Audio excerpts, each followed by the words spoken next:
Hello, my name is Hiba, and my senior research project is about analyzing the effectiveness of breast cancer education for Spanish-speaking populations. So, some statistics about breast cancer to get started.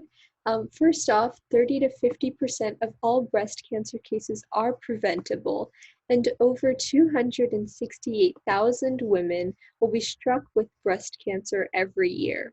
Of those women, over 41,000 will die from breast cancer every year in the United States. So, a little bit about the gap in breast cancer education.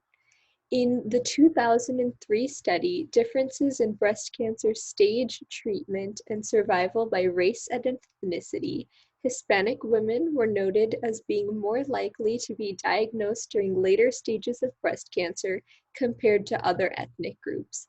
And when I discuss literature, I'll be able to get into a little bit more about why that is.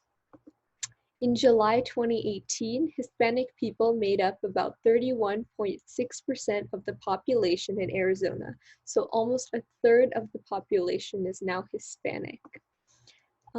But prior to this project, there was no breast cancer education program available in Spanish in Arizona in 2020. So I felt it was very important to address this gap in breast cancer education. So I decided to uh, create a breast cancer education program from the scratch, available completely in Spanish, but I did need help from a local breast cancer nonprofit called Don't Be a Chump Check for a Lump. And together, with their help and their resources in breast cancer education, I was able to create a program completely in Spanish that is about breast cancer education. And hopefully, with this program, it encourages more women to seek out prevention tips so that they are one of the few people who are able to catch breast cancer early. So my question is, are Spanish-speaking women more likely to seek out breast cancer prevention resources after listening to a breast cancer education seminar? And how can this seminar be improved to help encourage more prevention in the future?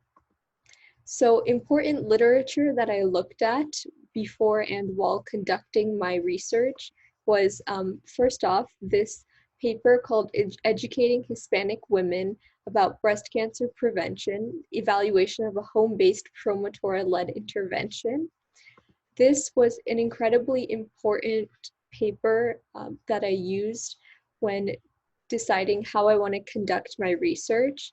The study was conducted in 2008, and it showed the effectiveness of a breast cancer education seminar led by a promotora in Washington.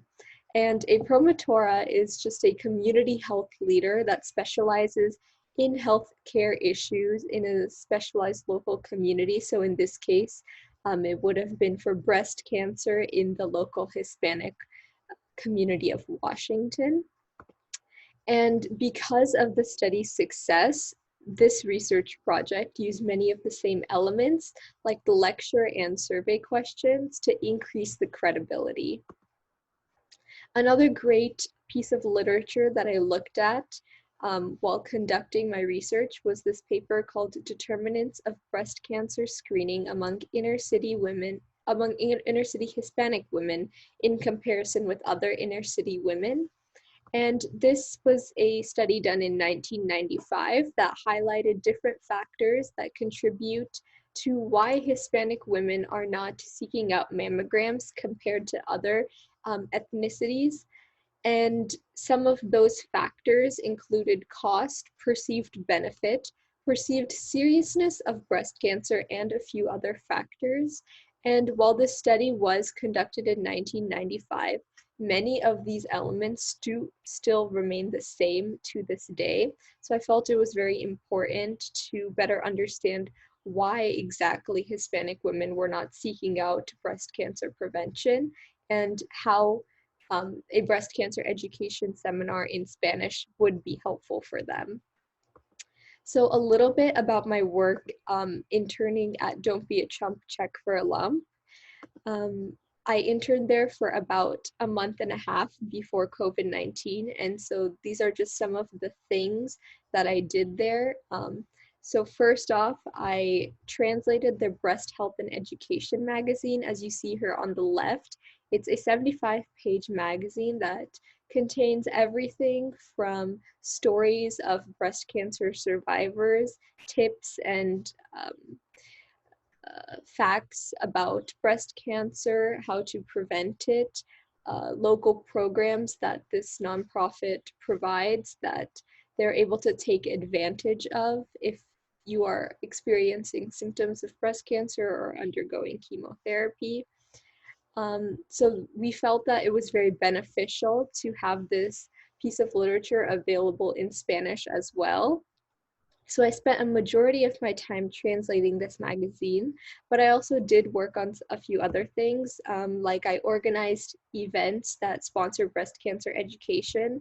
The nonprofit that I worked with, Don't Be a Chump Check for a Lump, has many programs that they do, including free wigs, free mammograms, education programs, and a few other events. And they host events like the Pink Out 5K and an annual gala to help raise money to pay for all of those resources. So I helped organize some of those events. And I also translated a bit of their website and talked to people over the phone.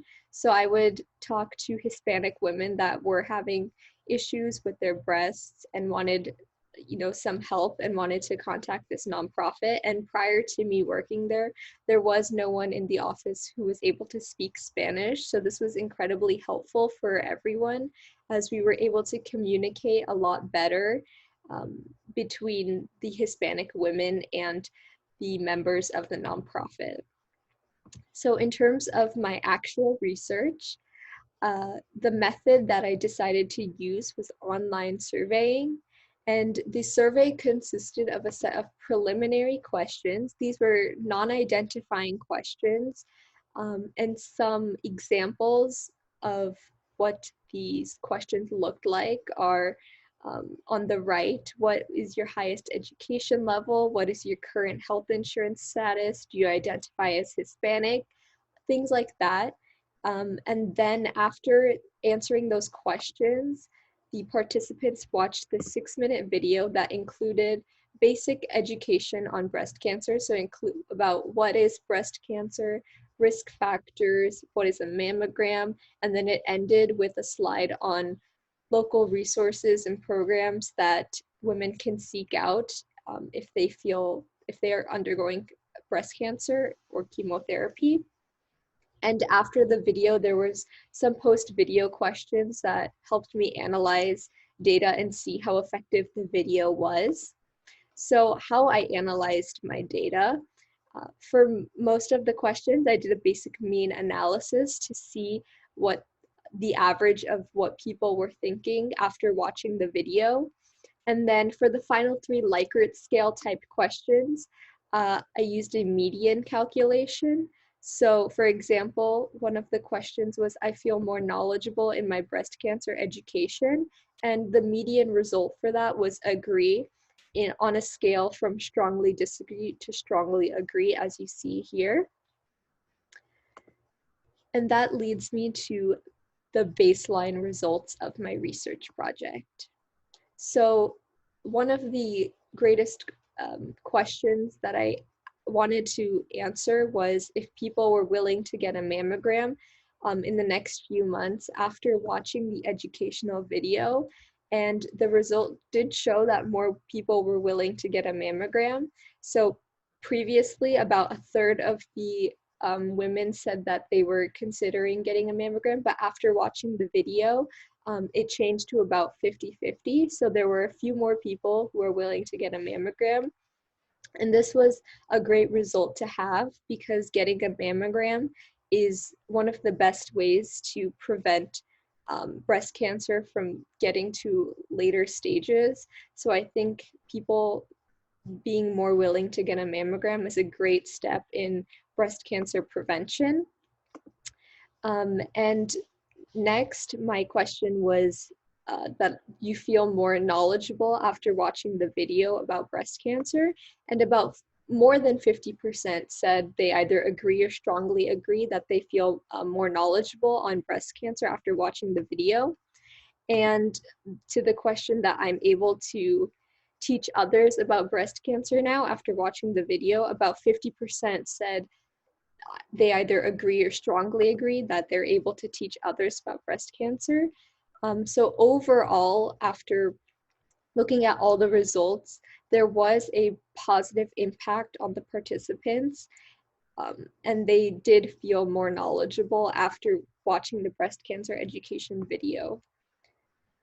Before we move forward, I did want to address COVID-19 outbreak's impact on my research project. It did have quite a large impact.